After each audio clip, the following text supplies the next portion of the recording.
Hello, Miling's TV fan! This is Miling po. Kamusta po sila? Ano po ang inyong pinagkakaabalahan? At sana po ay nasa mabuti silang kalagayan at tayo po ay merong items na pinagkakahintay-hintay at sa wakas po ay dumating na. At yan po ang ating items galing sa Lazada. At ay, wala siyang logo. So, meron pinadala po ito sa sa Lex. Nakalagay dito is priority delivery. So, 48 hours ba to? So, ang ating items is galing kay Woody Cheche. Woody Cheche po. Ang items binayaran natin is 129.23 pero 99 lang pong ating item. So, ang difference nun is yung ating delivery charge. So, ito po ay in-place yung order ng May 4.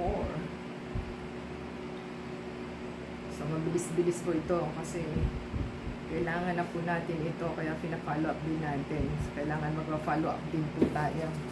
So, ito na po ang ating items para po malaman natin kung tama ba o hindi. Ang nakalagay po is yan,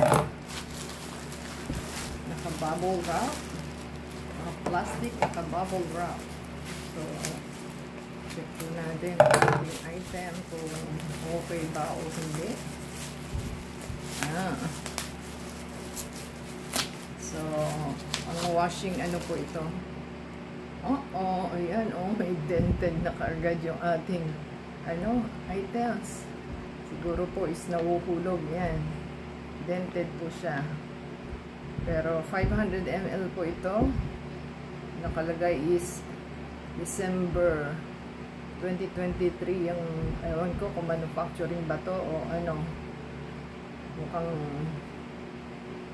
Japan po daw ito is 5-in-1 daw po siya, so pang washing machine po ito. So wag po silang kampante sa inyong mga washing machine kasi malinis nga po yung pero yung loob-looban niyan ay hindi. So nakalagay po dito is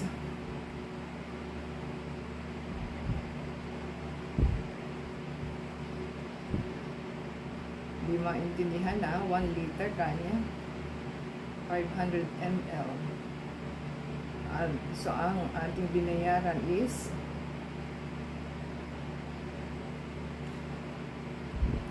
$500 ml lang ba? 500 ml lang. So yan po ang ating binili, 500 ml. So lemon po ito, may lemon flavor.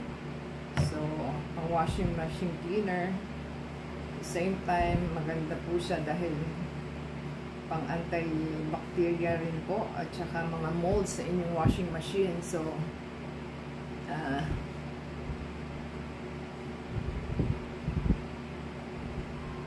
ilalagay lang po natin ito sa, since kasi front load po tayo, hindi tayo top load, ilalagay po natin parang detergent lang.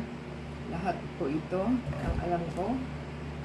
So, para po maging mabangong ating labada sa ating washing machine. At the same time, nakakaganda po ito ng inyong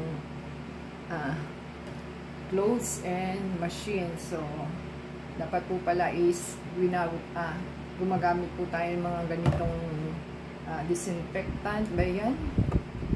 Dahil once a month, kailangan po once a month at inyong maganda po sa ating washing machine is meron siyang 90 degrees na pang cleaning. So, ganun kainit yung para malinis po yung loob. So, once a month dapat po ginaganon natin. At the same time, ganito rin po.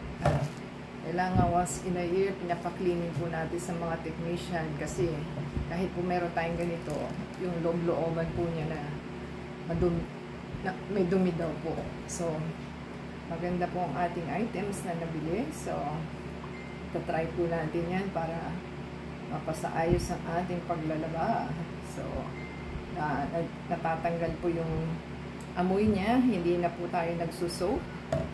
Nakalagay, no soaking. Pero kung gusto po nila is pwede rin po naman isoak kung gusto niyo, at kung nagmamadali naman ay pwedeng hindi na, kasi liquid naman po ito. So, ano po nagustuhan nila ating items, comment down below and subscribe po sa ating channel.